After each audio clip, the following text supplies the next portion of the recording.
Hi, I'm really energized. As many of you know, if you've watched a lot of my videos, I'm a financial advisor. I deliver comprehensive financial services to high-end, affluent, ideal client families, and I do these videos for other comprehensive financial advisors because in addition to doing my work as a financial advisor, I also do quite a bit of research, both into the desires and into what affluent ideal client families want from the relationship with financial advisors. But I also do research into the financial services industry, and I just finished a research study on financial advisors like us. I was focused particularly on what are the struggles, what seem to be the biggest stress points and headaches right now in this market, because we've identified a lot of ways to resolve obstacles for financial advisors, and I update this research periodically just to see if there's some new struggles that have popped up that maybe we haven't thought about before. I tend to focus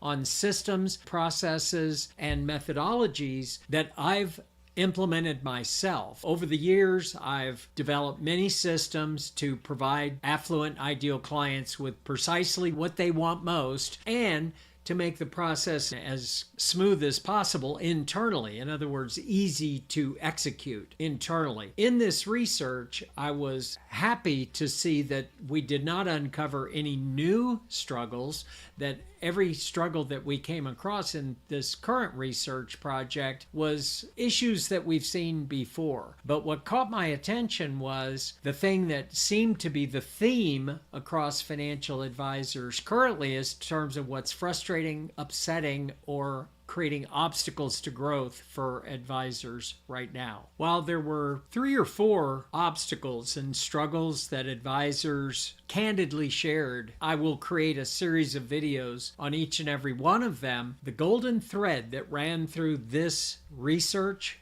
currently, and I want you to listen to this and see if this fits you. The number one struggle right now is overwhelm, and specifically overwhelm to the point of stagnation. The biggest struggle right now for the advisors that we studied, we had 300 responses, was this idea of being overwhelmed to the point where I'm stuck. I can't seem to move forward. There are 4 areas of overwhelm that I've experienced, and in all the years of mentoring high-end financial advisors, I want to go through the 4 types of overwhelm because there are a lot of different ways to be overwhelmed. Overwhelmed means different things to different people. So I'd like to go through this video and really unpack it because these are the 4 types of overwhelm that are fixable. I almost say easily fixable, but I must admit that it's fixable over a 90-day period.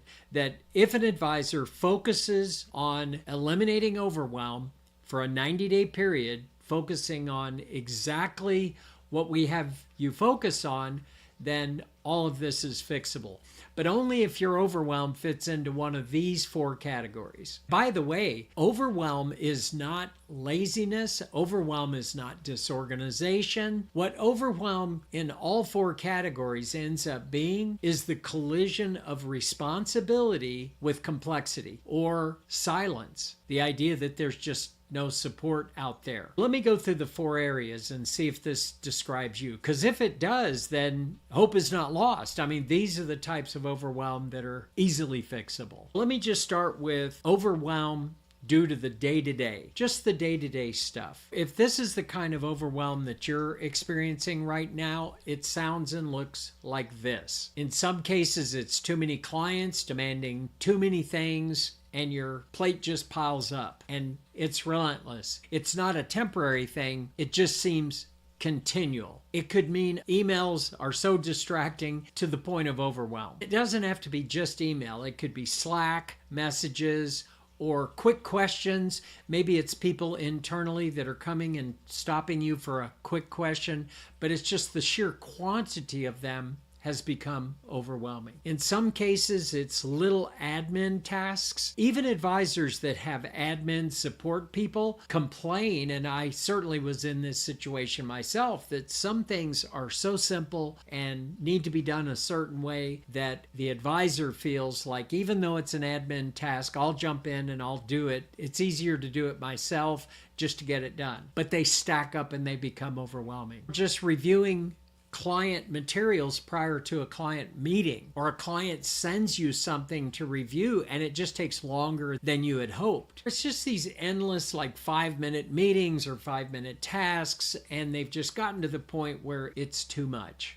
You're running the business, you're leading the team, you're doing these admin tasks. That's what I call the day-to-day stuff. That's one category of overwhelm, easily fixable. You can eliminate that overwhelm if you focus for 90 days. In this recent survey, we got responses directly from advisors who said things like, and I'm reading right off the survey, every day I wake up already behind. Or it's like I'm playing whack-a-mole. The moment I finish one thing, the next thing pops up. Another advisor said, I can't remember the last time I finished a day thinking, I got it all handled today. There's hope for that type of overwhelm. The second type of overwhelm is what I call cognitive overwhelm. It's just the mental load. It's internal. And this type can be even more stressful than the day-to-day overwhelm because it's in your head. Even when you have downtime or you're supposed to be hanging out with the family or going do something with the kids or something like that, this is in your head. This is the kind of overwhelm that you're thinking about even when you're not working. It's quite stressful. It feels like this. There are too many unfinished tasks. Your to-do list currently is longer than you could possibly finish in any given day. And as you're sitting there trying to relax and enjoy the family, you start thinking things like, did I follow up with that CPA for clients? Did the custodian send this or that like they were supposed to? It's all these little alarm bells that go off unexpectedly in your head when you're trying to relax and enjoy life. The other thing would be trying to keep a mental checklist, using memory, because you don't have a system in place to fully trust your team or to trust the software systems or whatever you've got up and running that are supposed to be tracking all the to-dos and the action items and everything. The worry that your memory is part of the problem, that you're afraid that you may not recall everything that really needs to be done. And of course, when we're dealing with affluent ideal clients, multimillionaires, you can't let small things fall through the cracks. With this type of client, the stakes are high. If you blow it on a small, careless mistake, that could be the thing that results in no referrals ever again from that client. So the stakes are high. That's stressful. Another example of this cognitive overwhelm is recognizing that you're the bottleneck, that it's decision fatigue, where people in your firm, they have to come to you for okay on so many things, and you recognize that part of the problem is you as the bottleneck, having to make so many authorizations on so many little things that it's just overwhelming. Along that line, the one thing that I had to confront myself is just no time to sit and think quietly.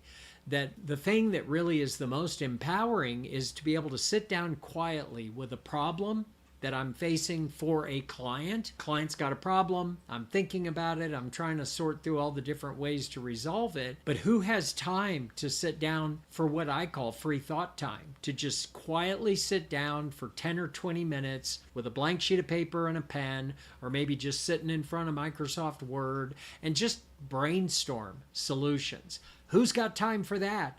And when I realized that I'm not investing enough time just quietly solving problems, that adds to this cognitive overwhelm. The other category that, you tell me if you experience this, but it's just the idea that I've got anxiety disguised as productivity. How many times during the day have you found yourself, I don't know, organizing your desk or doing something to stay busy and calling it productivity? I'm thinking during the day, right now, Am I doing the most important thing that I could and should be doing right now so that our firm makes progress? The idea that I'm overwhelmed, cognitive overload, with the fact that I'm doing a lot of busy work disguised as productivity that really is not representing the things that matter most in the business. And that's stressful.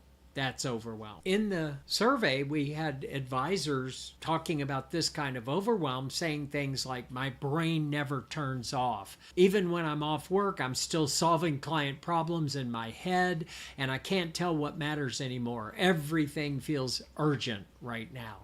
Is that you? That's the second form of overwhelm. Easily fixable. There is hope.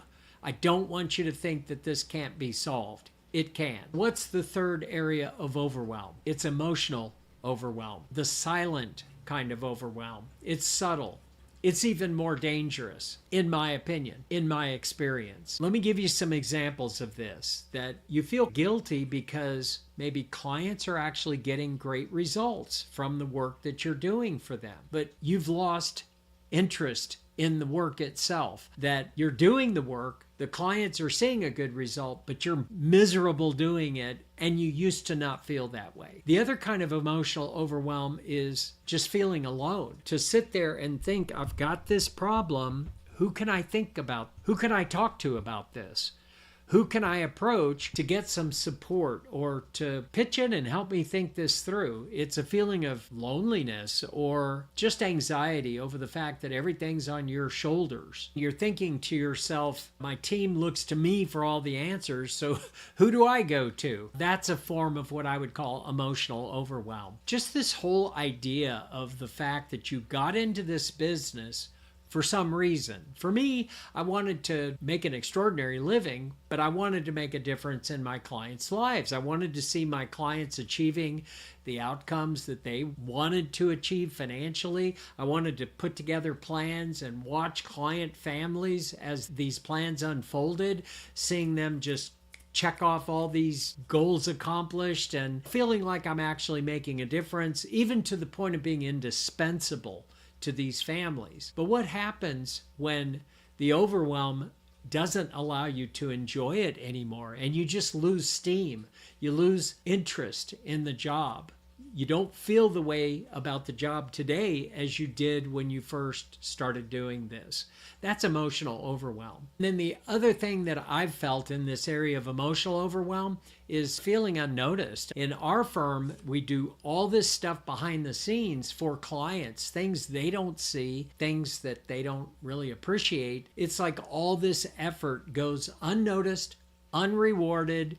It's kind of the thankless part of the job. You just add that to the stack of emotional overwhelm. In this recent study, what came up is in terms of advisors right now telling me about this type of overwhelm, there were comments such as, I'm grateful for my success, but I'm exhausted by it. Or another advisor said, I miss when this business was fun. Man, did that ever resonate with me. Another advisor said, it's not burnout exactly, it's more like numb, okay? So if that fits you, this emotional overwhelm, thank God. That's one of the areas of overwhelm that with focus and a 90-day effort to eliminate this type of overwhelm, that type of overwhelm can be eliminated and almost immediately mitigated. The idea of very quickly returning the energy to the job so that what you're doing day to day is actually fulfilling and fun again. How important would that be for you? Then the fourth and final overwhelm, at least the type of overwhelm that I consider fixable,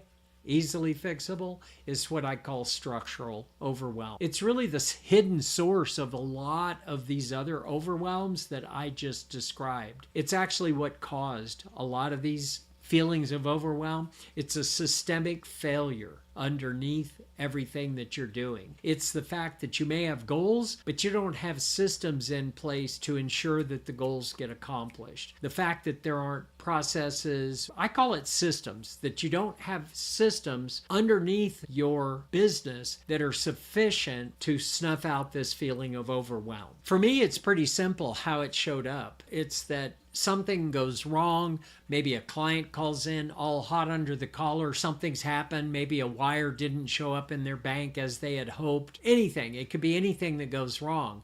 And when I dig into what happened, it's obvious that there's no clear process. If there is a process, it either wasn't followed or there wasn't a process documented, therefore it just went wrong. That's a problem. Sometimes it's what I call unclear delegation, where you say something like, I asked so-and-so to handle it, but now I find myself double checking anyway because there's not a system in place. And even though I trust the person, I don't trust the process, or I know down deep a process doesn't really exist. So I end up being overwhelmed because I am double checking the system constantly because it's not consistent. The other part of unclear delegation is that oftentimes, at least for me, and this is before I fixed all this, there's no trusted administrative person. There's not somebody that I can count on as a backup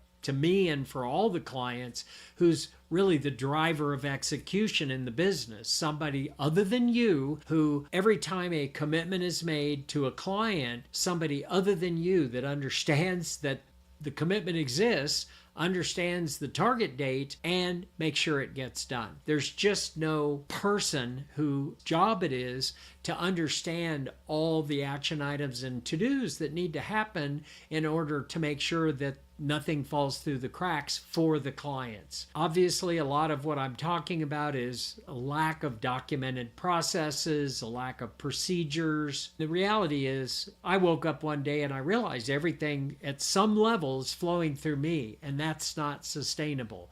And it creates what I call structural overwhelm. In this recent survey that we conducted, the language showed up like this: if I stop pushing, everything stops. This is an advisor sort of complaining, grousing about their current situation. Another advisor said, I've created a monster, and it's me, meaning that they have their fingers in every system. To call it a system is a little bit of a stretch because it involves the advisor at some level in most cases. Another advisor said, I can't scale without losing my sanity. So structural overwhelm, this idea that the hidden source of a lot of the overwhelm is the systemic failure underneath the whole system, beneath the entire business. So if it's one of these four, these are easily fixable, but I say easily because you have to make a decision to focus on solving this problem of overwhelm in one or all of these four areas. My experience, it takes 90 days of focus. You need to really identify the areas of overwhelm, just like we went through right now, because here's the cycle otherwise. You work harder to stay on top of things. That extra effort keeps the system going, but it hides the flaws in the whole thing. And because it works, nobody fixes it. I remember somebody in my staff saying, when I proposed that we need to document every system that touches a client, anything that touches a client, I told my team, we need to document the process so that it unfolds consistently and perfectly every time. To which my staff person said, yes, why don't we close the office for a week and we'll just document processes.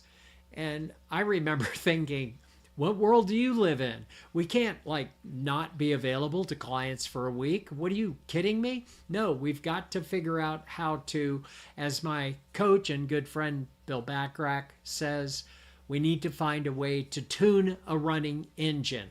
We have to fix it as we go, which means that instead of taking the attitude of it works, so that's why we don't fix it, we stop and fix it.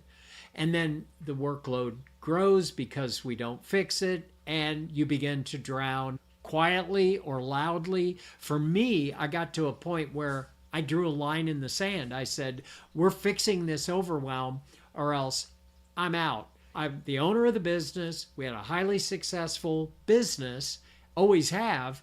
We were the number one, my office, my production. We were always top producer nationwide, had a lot of clients, a lot of happy clients, and we couldn't just shut down, but we had to figure out how to fix and break this cycle. It has to do with pattern interrupt. And the way you interrupt the pattern and the way you fix all this is to invest 90 days, sort it out piece by piece, and figure out how to tune a running engine. And as you do that for 90 days, you'll fix it. At the end of 90 days, what if 90 days from now, all of this overwhelm is buttoned up? It's not just mitigated, it's eliminated. You no longer feel overwhelmed. You have joy in the job again. You're making a difference in the clients' lives. Whatever got you into the business to begin with, that's the high payoff at the end of a 90-day focused attention to this issue of overwhelm. So rather than go through all the fixes for this, like what you do in 90 days, I'll just say this. Even if you do this on your own for 90 days and you sit down and you write out all the areas of overwhelm and you just focus on this on your own, you can resolve this. But that's why I mentor advisors. That's why I create these videos. I am happy to do videos on each and every one of these areas and help walk you through this 90-day cycle. So there is help out there. I don't want you to feel like you're alone. There are many advisors out there who have dealt with this and resolved this. I'm one of them.